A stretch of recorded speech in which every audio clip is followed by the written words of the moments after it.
400, 500 సంఖ్య ఒకటి ఉండేది కాదాడా. ఆ సంఖ్యని ఎంత నిలబెట్టినామో, ఎన్ని పిల్లలు పెట్టినామో, ఎంత పెట్టుబడి ఉంది, దాన్ని ఢీ కొట్టే ఆధిక్యం వచ్చిందా లేదా. గొర్రెలు అనేది ఫ్యాషన్ కాదా, టూ వీలర్లో తిరిగినంత సులభం కాదు, కొత్త బట్టలు వేసుకున్నంత సులభం కాదు. సమాజంలో ఏ కష్టమైనా ఓలకేమో, గొర్రెలోని కష్టం ఎవడు పడలేడు, రాదు. వీళ్ళు ఇంత ఓపికను ఎట్లా సంపాదించారు అసలు? ఇంత మీరు బ్రతకాల ఊరికేనే లైఫ్ ఎత్తుకుని కాదాడా.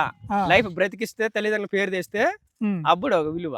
ఓకే, ఊరికేనే తినేసినామో, వాళ్ళు నేర్పించుకుని వీళ్ళు నేర్పించుకుని పెడతారా తల్లిదండ్రులు. ఏముంది, భార్య కూడా కూలి నాళ్ళు ఎత్తుకొచ్చి పెడుతుంది. అలాంటి బతుకు ఉండకూడదు. మన వల్ల కుటుంబం బతకాల, మన వల్ల ఇంకా నలుగురు బతకాల, మన వల్ల ఇంకా సమాజంలో కనుక్కోవాలా ఎట్లా బతకాలనేది. నమస్తే, హాయ్, హలో మిత్రమా, నేను మీ సురేష్. సో ఇక్కడ రైతు దాదాపు ఒక 400 గొర్రెలను ఇక్కడ ఓపెన్ గ్రేజింగ్ లో ఇక్కడ పెంచడం జరుగుతుందండి. లాభ నష్టాలు ఏ విధంగా ఉన్నాయి అనే పూర్తి వివరాలు కూడా మనం తెలుసుకునే ప్రయత్నం చేద్దాం మిత్రమా. వీడియోని చివరి వరకు చూసే ప్రయత్నం చేయండి. అన్న నమస్తే. నమస్తే. మీ పేరు? శివ. ఎక్కడ మీ ప్రాంతం? ఎక్కడ ఇది? మా దిగుపల్లి. ఏ జిల్లా కింద వస్తుంది? శ్రీ సత్యసాయి జిల్లా, చెరువు మండలము, దిగుపల్లి విలేజ్. కదిరికి ఎంత దూరంలో వస్తుంది? 25 కిలోమీటర్లు వస్తాయి. 25 కిలోమీటర్లు.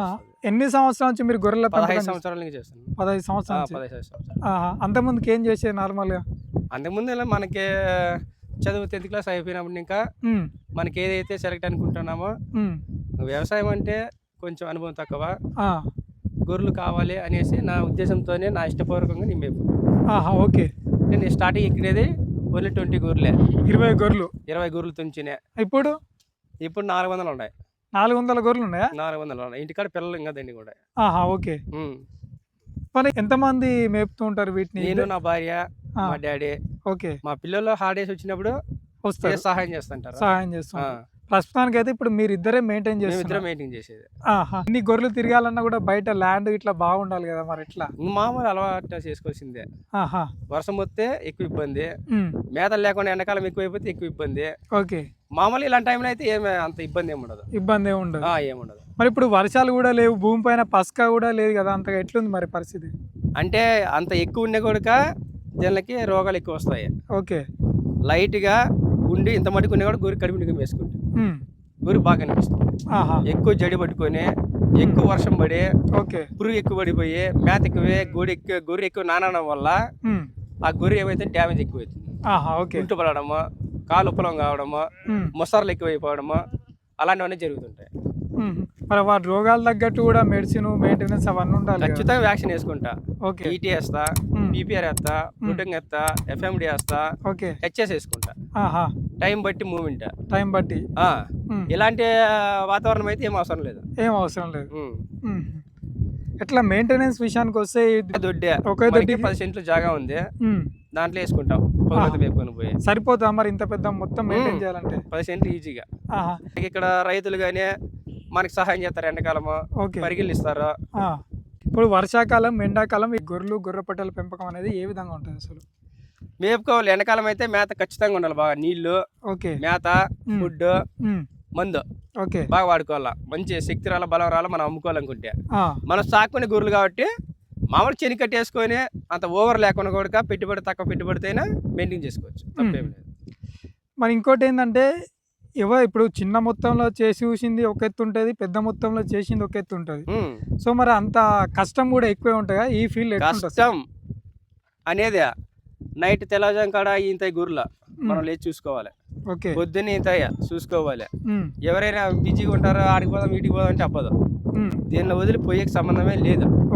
ఖచ్చితంగా మనం వెంట జంట ఉండి నీట్గా చూసుకొని బాగా మేపుకుంటూ బాగుంటే ఆ దేవుడు మనకు కరిస్తాడు. ఈ పూల మంది కూడా బాగుంటుంది. మనం ఊరికే గొర్రెలు ఉండాలి 400, 500 సంఖ్య ఒకటి ఉండేది కాదాడా. ఆ సంఖ్యని ఎంత నిలబెట్టినామో, ఎన్ని పిల్లలు పెట్టినామో, ఎంత పెట్టుబడి ఉంది, దాన్ని ఢీ కొట్టే ఆధిక్యం వచ్చిందా లేదా, మనకి కూలి పాటన పడుతుందా లేదా అనేది ఉండాల. అలాంటప్పుడు పెట్టుకోవాలి మన గొర్రెలు. చాలా మంది ఏంటంటే గొర్రె పొట్టేలు పెడదాము, చాలా లాభాలు వస్తాయి అది ఇది అంటారు కదా. గొర్రెలు అనేది ఫ్యాషన్ కాదా, టూ వీలర్లో తిరిగినంత సులభం కాదు, కొత్త బట్టలు వేసుకున్నంత సులభం కాదా. పక్క మొరటగా ఉండాలా, పక్క తెలిసిండల్లా. గొర్రెలు చూస్తుంటే కనిపెట్టాలి దాని కాయలు ఏమైండేది అని, అప్పుడు గొర్రెలు పెట్టుకోవాలా. అనవసరంగా పెట్టుకునేసి బాగుండే అనుకుంటే ఉండవు. అదృష్టం ఉండొచ్చా, దానికి తప్పులు పట్టేది లేదా. టైం రివర్స్ అయినప్పుడు చెడిపోతుంది. చెడిపోయిన తర్వాత దాన్ని అమ్మేయాలి వేస్ట్గా. మన నష్టాలు- పెట్టుబడి లాస్ వస్తుంది, నష్టాలను చూడాల్సి వస్తుంది. నష్టాలు తగ్గబట్టాల. ఇప్పుడు వీటన్నిటికీ మీరు వ్యాక్సినేషన్ కానీ ఇప్పుడు మెడిసిన్ కానీ ఏమైనా తానికి పోయాలన్నా కూడా చాలా ఇబ్బందికరంగా. గొర్రెలు పెట్టుకున్నాక ఉమ్, మైండ్ లో ఖచ్చితంగా అది రన్ కావాలా. ఏ ఓకే. ఇబ్బందిగా ఢీ కొట్టాలా, ఆ, ఎలాంటి మందులైనా పెట్టాలా. ఒక టైం పడితే మన గొర్రెలు రికవర్ కాలేదు, వర్షాలు ఎక్కువైనాయి, బాగలేదు, ఏదో కాయలా పడుతుంది, ఏదో ఒకటి ఉమ్, ఏదో పీపీఆర్ పడడమా, ఓకే. అట్లా 4 రోజులు వర్షం కూడా మందు తప్పల్లా.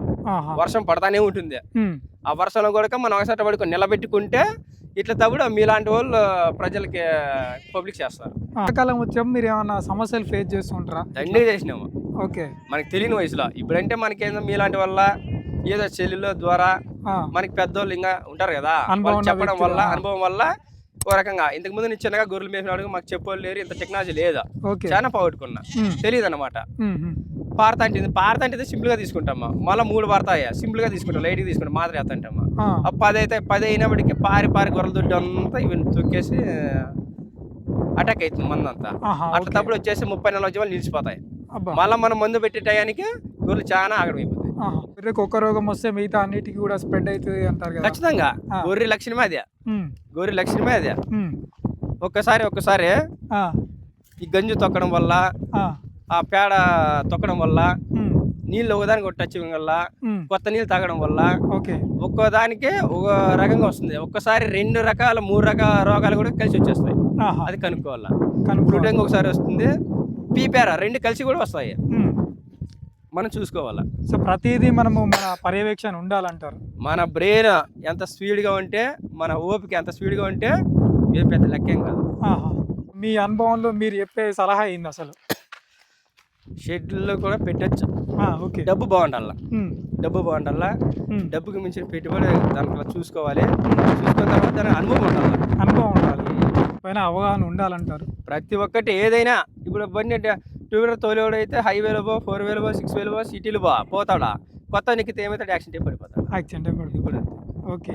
ఖచ్చితంగా రైతు కానీ గొర్రెలు కానీ ఏదైనా చదువు కానీ, చదివితే చదువు వచ్చేదా, ఉమ్, అనవసరం బుక్ పట్టుకుని ఏమవుతుంది, రాదా. రాదు. ఇది కూడా అంతే. ఓకే. అయినా ఈ సమాజంలో ఏ కష్టమైనా వాళ్ళకేమో గొర్రెలోని కష్టం ఎవడు పడలేడు, రాదు. ఓకే. మన ఇంటికాడ ఏమో సమస్య జరిగినా దానికి రావాల్సిందే. ఉమ్, కట్టేసేయలేదు, గిట్టేసేయలేదు, ఆ, ఖచ్చితంగా రావాల్సిందే. రావాల్సింది. ఏమి ఇబ్బంది అయినా ఫ్రెండ్స్ రాపా సినిమాకి పోదామని కూడా పోయకూడదు. ఉమ్. ఈ లాభ నష్టాల విషయానికి వస్తే అసలు ఏ విధంగా ఉంటుంది ఇలాంటి ఫీల్డ్లలో? లాభ నష్టాలు అంటే పక్కా ఉంటుంది. ఓకే. నష్టపోయినప్పుడు భయపడకూడదు, లాభం వచ్చినా సంతోషపడకూడదు. ఉమ్, ఖచ్చితంగా ఎదుర్కోవాలి. ఎదుర్కొంటే రిజల్ట్ పక్కాగా వస్తుంది. ఉమ్, ఆ దేవుడు అన్యాయం చేయడు మనకి. సో ఆదాయం అనేది ఏ విధంగా ఉంది మరి? చెప్పాను కదా, ఓకే. ఆదాయం పక్కాగా వస్తుంది కష్టపడుకుంటే, నిలబడుకుంటే రాదు. ఓకే. గొర్రెలు అనేది ఎట్లా చేయాలంటే కాలు కుంటితే కూడా ఇమీడియట్ దాన్ని రెడీ చేసుకోవాలి. ఇంటి పోయేలా కాలే కదా, ఇది అమ్మేద్దాం అనుకుంటే అమ్మేయచ్చు, ఉమ్, వర్షం పడితే ముసరు అవుతుంది, అమ్మేయాలనుకుంటే అమ్మేయచ్చు. ఓకే. అట్లా ఉండకూడదు, అది చచ్చిపోయేది కూడా బ్రతికించుకోవాలి ఒక టైము. ఆహా. మనకి అవసరం ప్రాణం పోయలేమో కానీ ఉండాలి మైండ్లో అనేది. నార్మల్గా మీకు ఎంత ఖర్చు వస్తుండొచ్చు ఒక సంవత్సరం పేరు మీద వ్యాక్సిన్? చెట్టు కట్టికి 2.5 లక్షలు పెట్టా. ఓకే. ఒకసారి వర్షాలు రానిప్పుడు ఆ, ఎండకి గుర్రెలు కాలాలు ఇలాంటి ఉంటే లైట్గా 3 నెలలకి 10,000, 3 నెలలకి 30,000 వస్తుంది. ఏమంటే ఈసారి లేకపోతే 1 నెలలోనే 30,000-40,000 ఖర్చు. ఆహా, ఒకసారి మిగలొచ్చు, మిగిలిపోవచ్చు. మిలగపోవచ్చు. నార్మల్ ఒక సంవత్సరంలో ఆదాయం అనేది ఏ విధంగా వస్తుంది మీకు?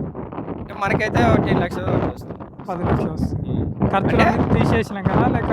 లేదు, ఖర్చు తీసేస్తే మనకు ఒక 6 లక్షలు 4 లక్షలు తీసేయాల్సిందే. ఓకే. లేదు ఆ పెట్టుబడి మనం పెట్టలేదంటే ఆ 6 లక్షలు కూడా రావు. ఓకే. మనం 4 లక్షలు ఖచ్చితంగా పెట్టాలా. ఉమ్, ఎందుకు ఇవి కమ్మిడ్స్ కూడా గొర్రెలు బాగా రసాలు ఉండాలి, బాగా ఫుల్ ఎస్లో ఉండే తడిగుంటే అవి మనకి సాగుతాయి. ఆహా. ఆ. సో దీంట్లో కష్టం ఎంత ఉందో నష్టం కూడా అంతే ఉంటుంది. కష్టపడితే లాభం కూడా. కష్టపడితే మన పిల్లలు, మన ఆరోగ్యం, మన గురి మనం ఎట్లా చూసుకుంటామో దానికి మించాక దాన్ని చూసుకుంటే మన కుటుంబం బాగుంటుంది. ఓకే. ఇది మనకైతే అన్నగారు చెప్తున్నారు గత 15 సంవత్సరాల నుంచి ఇట్లా ఓపెన్ గ్రేజింగ్ ఫీల్డ్ మీదనే మేపుతున్నారంట. ఏమన్నా ఎప్పుడన్నా భారీ నష్టాన్ని చూసారా? చూసా. ఓకే. ఒకప్పుడు వర్షమా ముంగారులో పుట్టినాక జనవరి వరకు ఒకటే వర్షమా. అప్పుడు వచ్చేస్తే గొర్రెలకి కాయలు రావడం ఒకదాని మించి తేమ, ఎక్కడ పోయినా తేమ, గొర్రెల్లో తేమ, అడవిలో తేమ, గిడ్డి తేమ, పురుగు, కాయలాలు ఇటు మనకే కాదు మొత్తం అంతలా కట్లే. ఆ టైంలో అయితే ఒక 30 జీవాలు 40 జీవాలు 30 జీవాలు 40 జీవాలు అంటే దాదాపు ఒక 3-4 లక్షల అప్పుడు భయపడి మన జీవాలు అమ్ముకుంటే ఈరోజు ముందుకు రావు. ముందుకు నీకేం చేస్తావు, కష్టపడాల్సింది తప్ప. మనిషికే గ్యారెంటీ లేదు లైఫ్. నోరు జీవాలు ఏముంటుంది. ఫైనల్గా జీవాల పెంపకం విషయానికి వస్తే మీరు ఏం చెప్తారు మీ అనుభవంలో? ఫైనల్గా మీరు చెప్పేది ఇష్టం ఉండాలన్నా, ఇష్టంతో పని చేస్తే ఖచ్చితంగా ఫలితం దిగొస్తుంది. ఎవరో చెప్పినారో ఏదో షార్ట్ కట్ వెళ్ళిపోదామో, ఏదో చేసేద్దామో, వాళ్ళకి ₹1,00,000 వచ్చింది మనకి లక్షలు వస్తాయి, వాళ్ళకి అన్ని వచ్చినాయి ఇన్ని వచ్చినాయి అనుకుంటే కుదరదు. కష్టపడాలి, తెలిసిండాలి, అనుభవం పక్కాగా ఉండాలి.